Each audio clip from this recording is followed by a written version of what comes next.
mendapatkan program khusus. Bukan hanya sebagai hari lahir Radio Republik Indonesia, 11 September juga menjadi momen penting bagi insan radio tanah air, menjadi Hari Radio Nasional Indonesia.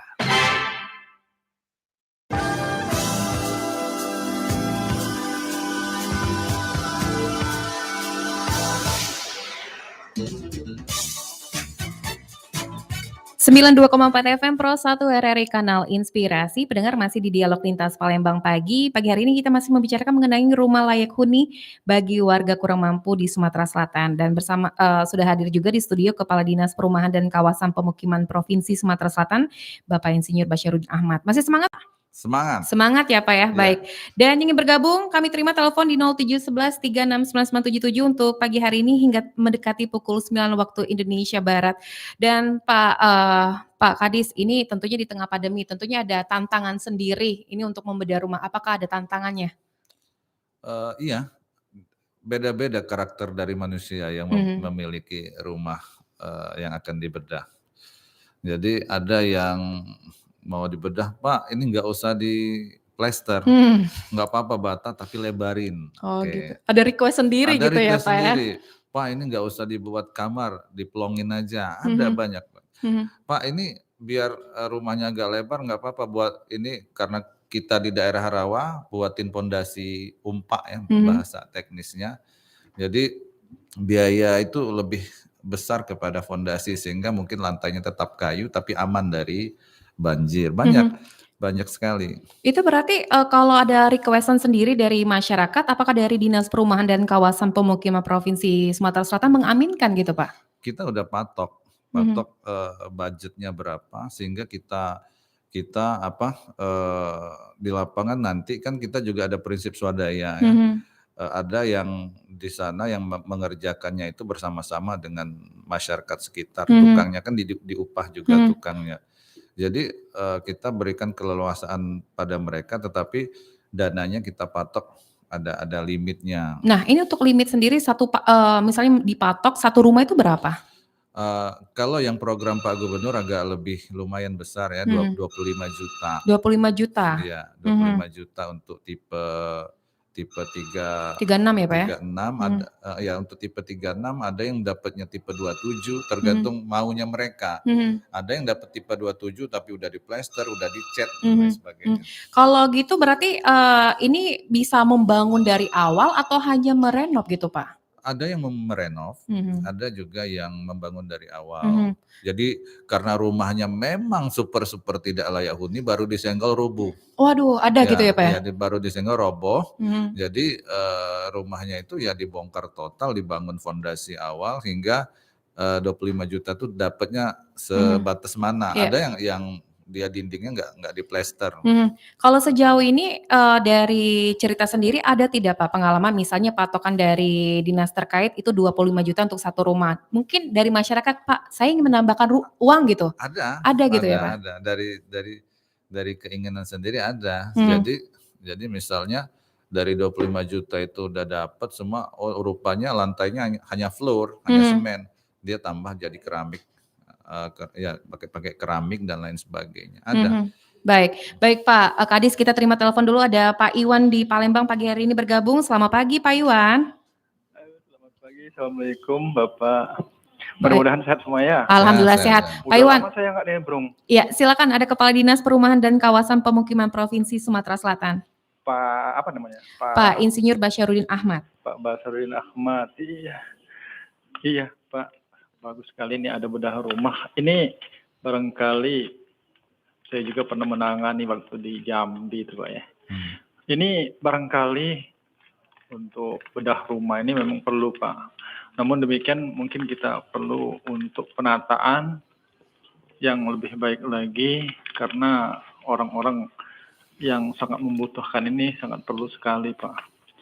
Ada juga terkadang di satu keluarga itu tetangga ya karena mereka tidak merasa punya, akhirnya jadi terhina dan dihina. Jadi orang-orang yang mendapat ini perlu kita support dan kalau bisa ya rumah yang dibedah ini benar-benar diperhatikan kebutuhan yang mendesak itu Pak. Karena terus terang saya Pak, kami pernah tempo hari bedah rumah orang-orang pensiunan TNI waktu itu Pak. Jadi miris sekali, rumahnya tidak diperhatikan dan dia menjadi ejek-ejekan tetangga-tetangga di sebelahnya. Bahkan ya dia cerita pilu sekali dengarnya Pak. Jadi kalau punya program seperti ini sangat baik sekali dan saya berharap ini mungkin ya diperuntukkan orang-orang yang benar-benar membutuhkan Pak. Kita survei benar-benar di wilayah-wilayah yang perlu bantuan untuk mereka-mereka yang tidak mampu. Barangkali ini Pak, terima kasih. Baik. Assalamualaikum warahmatullahi wabarakatuh. Waalaikumsalam warahmatullahi wabarakatuh. Silakan Pak ditanggapi. Makasih Pak apa tadi? Pak Iwan. Pak Iwan, makasih Pak Iwan. Selamat pagi Pak Iwan. Pak, tadi sebelum kita dijawab pertanyaan dari Pak Iwan tadi, kita terima dulu ada penelpon yang bergabung, ada Ibu Sinta. Selamat pagi Bu Sinta. Yo, selamat pagi Mbak Dela. Silakan, di sini ada Kepala Dinas Perumahan dan Kawasan Pemukiman Provinsi Sumatera Selatan. Iya, ini Pak, kami ini kan dulu dari Sinta ini di Kertapati. Kami dulu kan pernah ada yang cak bedah rumah cak itu. Nah, memang bagus waktu itu kan, baru dibedah bagus, pemukimannya lah bagus. Tapi sekarang balik lagi kumuh. Nah, ini kalau dari pemerintah dewe ada cara-cara enggak Pak untuk menanggulangi yang cak ini balik lagi kumuh lagi? Baik, segitu saja Bu Sinta? Iya, baik. itu kami. Terima kasih. Baik, terima kasih Bu Sinta di Kertapati. Kita ke Pak Iwan dulu Pak, silakan Pak Kadis. Pak Iwan, makasih Pak Iwan, selamat pagi. Pak Iwan lebih menekankan untuk diperhatikan dan penataan. Itu saya punya pengalaman juga. Ada satu rumah yang miris banget, dia sangat-sangat tidak layak huni dan di seputarnya itu, di sekelilingnya itu rumah-rumah mewah. Maka dia yang kata Pak Iwan itu seolah-olah dibully. Makanya kita datang ke situ, kita mencoba memanusiawikan penghuni rumah. Ya kita perbaikin.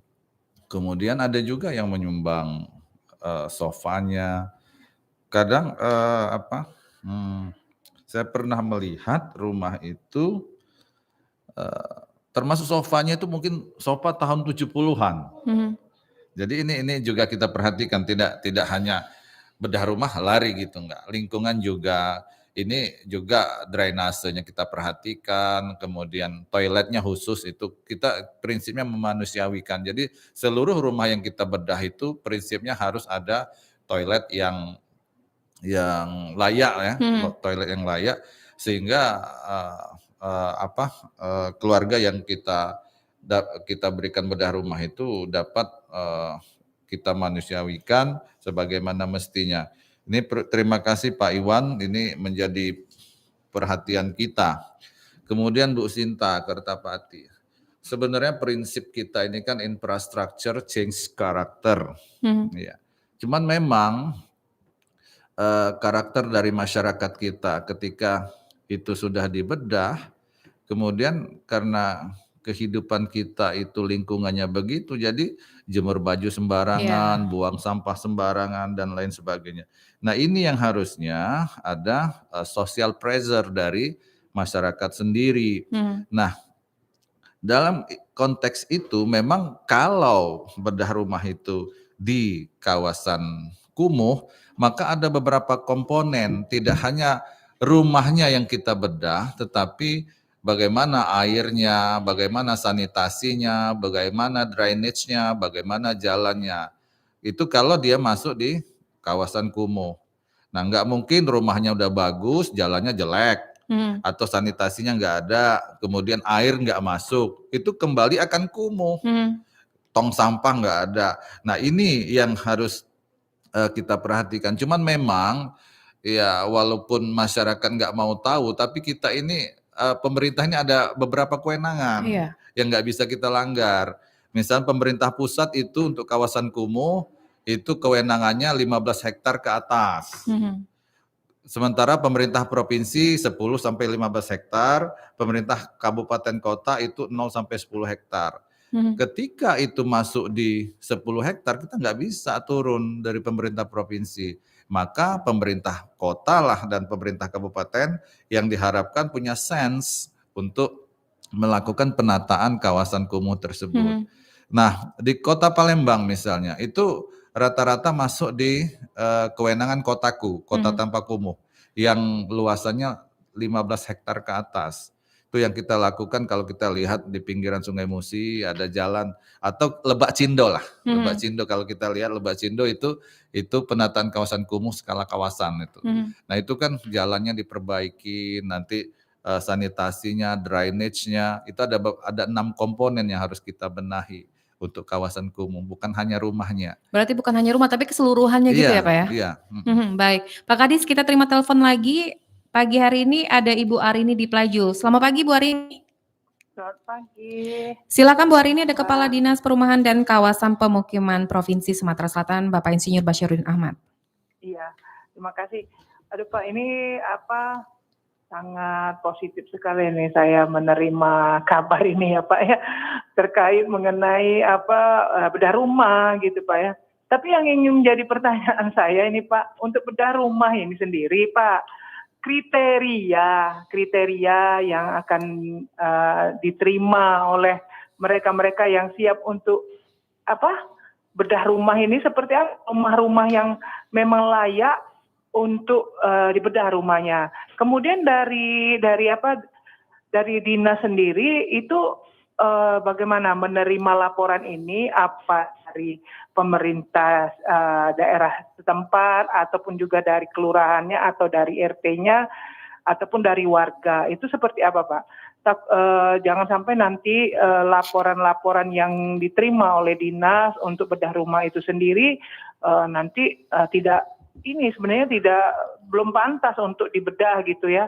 Nah, jadi kalau dari dinas sendiri seperti apa Pak untuk memang laporan-laporan itu bisa diterima dan bisa nanti ada eksekusinya untuk bedah rumah itu. Jadi bisa istilahnya itu tidak ada iri-iri dari warga masyarakat yang mungkin memang ada juga yang layak untuk dibedah rumahnya. Nah, itu seperti apa?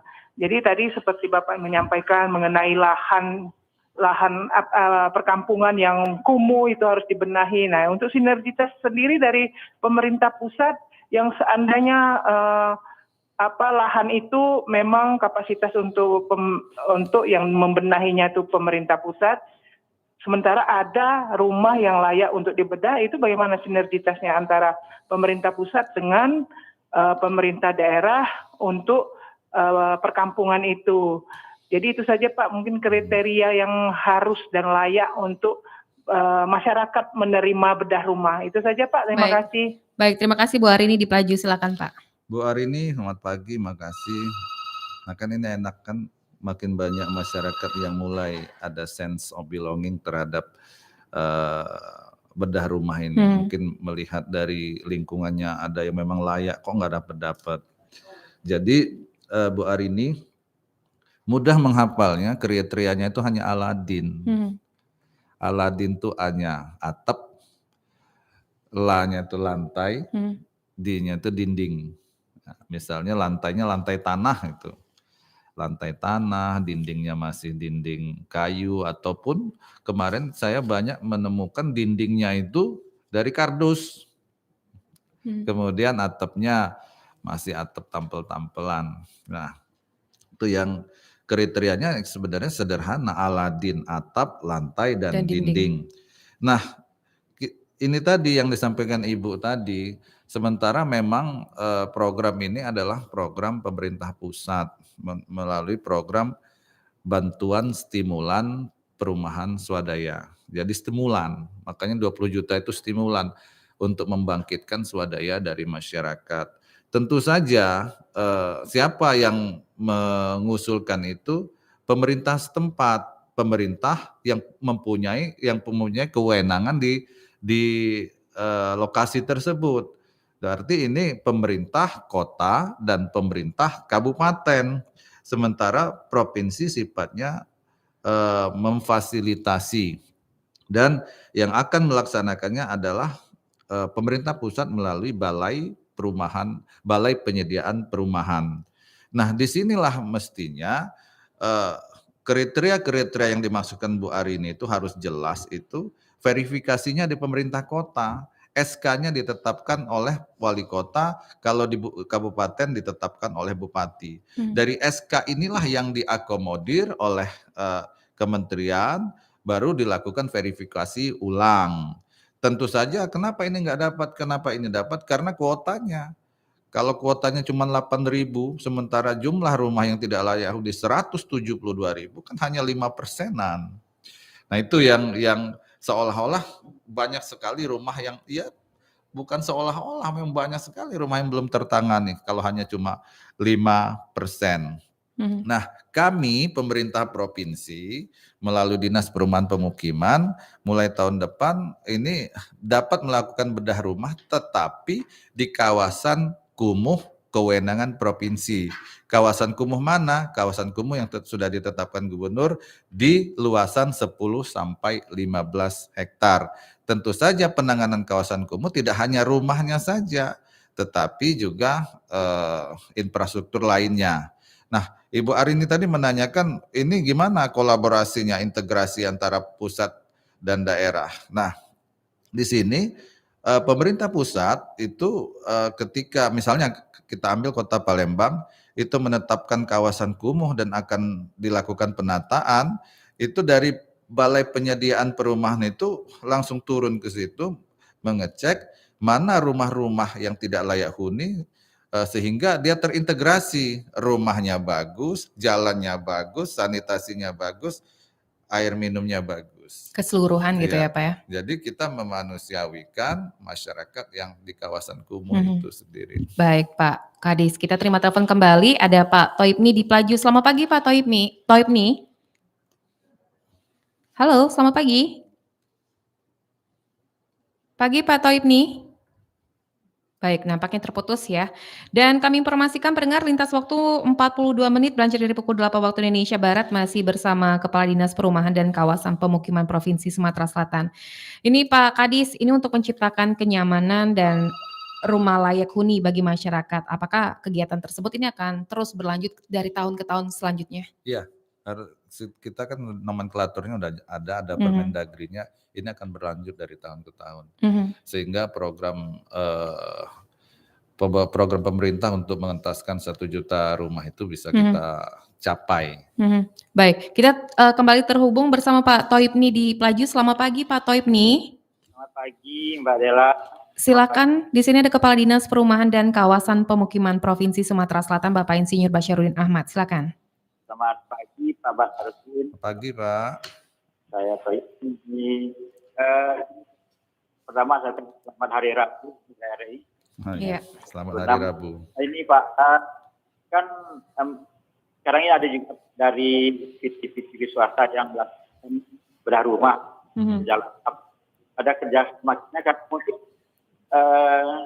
antara ruang yang dilaksanakan di swasta itu mungkin dia mengevaluasi mana lokasi, apakah ada kerjasama antara dinas yang Pak Pipin dengan swasta yang pernah melakukan rumah itu. Keduanya. Baik, terima kasih. Status tanah sekarang begini Pak, Pak Harnojoyo, daerah Pelaju. Bisa diulang Pak, kenapa Pak Harnojoyo? Pernah ke Pelaju, jadi dia salah satu yang memang sudah dari alokasi dijelaskan pendapatannya. Tapi ternyata tanah itu adalah tanah milik Pertamina. Jadi tidak bisa, jadi akhirnya rumah itu sekarang mirip jadi karena ada anggota DPR. Baik. Itu akhirnya sampai sekarang kita belum dilaksanakan. Baik. Terima kasih Pak Toibni di Pelaju. Mungkin pertanyaan pertama dulu Pak. Ini kalau dilihat di salah satu TV swasta ada juga yang melakukan bedah rumah. Apakah memang ada kerjasama dengan pihak provinsi? Yang biasanya bedah rumah itu ada gagasan masing-masing ya. Yang dikerjasamakan dengan pemerintah provinsi ini yang 75 unit ini. Namun demikian kita masih membuka banyak dari swasta-swasta yang juga masuk di situ yang kita arahkan, yang kita sudah ada inventarisir rumah-rumah yang layak untuk dibedah. Itu kita arahkan. Nah biasanya misalnya bukan TV swasta aja, ada misalnya PTBA pasti akan melakukan bedah rumah di mana? Di sekitaran kawasan kewenangan mereka. Misalnya rata-rata PTBA akan memilih di kawasan Kertapati. Ya. Kemudian untuk misalnya Pusri, pasti Pusri akan memilih kawasan bedah rumah di sekitaran Kalidoni gitu. Jadi begitu. Nah, cuman untuk yang 75 ini memang koordinasinya full ke kita, lokasinya di mana, bagaimana bentuknya, berapa harganya. Kemudian kami selaku Dinas Perumahan terus memonitoring dan mengawasi itu.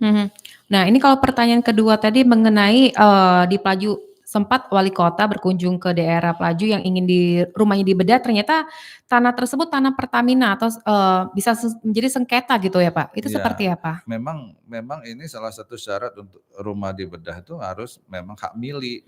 Jangan sampai rumahnya udah bagus kita bedah, nggak taunya nanti sengketa dan diklaim orang, kan sia-sia. Makanya memang salah satu syaratnya juga itu adalah rumah sendiri. Kalau enggak jadi illegal housing kan dia. Betul. Baik, mungkin ini pertanyaan terakhir nih Pak. Harapan pemerintah terhadap masyarakat ini yang nantinya mendapatkan bantuan perbaikan atau bedah rumah. Silakan Pak.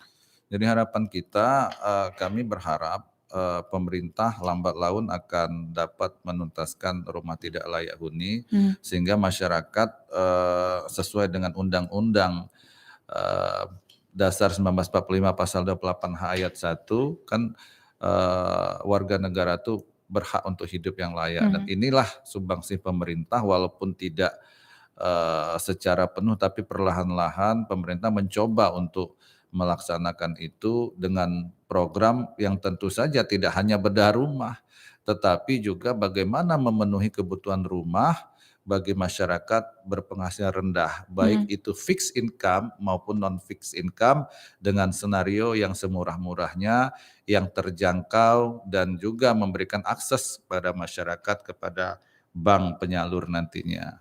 Baik, terima kasih banyak Pak Kadis sudah hadir di Studio Pro 1 untuk pagi hari ini yang sudah memberikan informasi juga untuk rumah layak huni bagi warga kurang mampu di Sumatera Selatan. Dan salam sehat selalu Pak, nanti kalau ada program-program selanjutnya untuk hadir lagi ke Pro 1 pagi hari ya Pak ya. Baik, dan pendengar itulah tadi untuk di Dialog Lintas Palembang Pagi bersama Kepala Dinas Perumahan dan Kawasan Pemukiman Provinsi Sumatera Selatan ada Bapak Insinyur Basyarudin Ahmad MSc, dan dengan berakhirnya dialog ini maka berakhir juga untuk Dialog Lintas Palembang Pagi. Setelah ini tepat pukul 9 waktu Indonesia Barat hingga pukul 10 waktu Indonesia Barat kami akan memberikan informasi mengenai tentang daerah Sumatera Selatan dan sekitarnya. Tetaplah bersama kami, masih bersama saya Dela Wawi. Kanal Inspirasi Pro 1 RRI.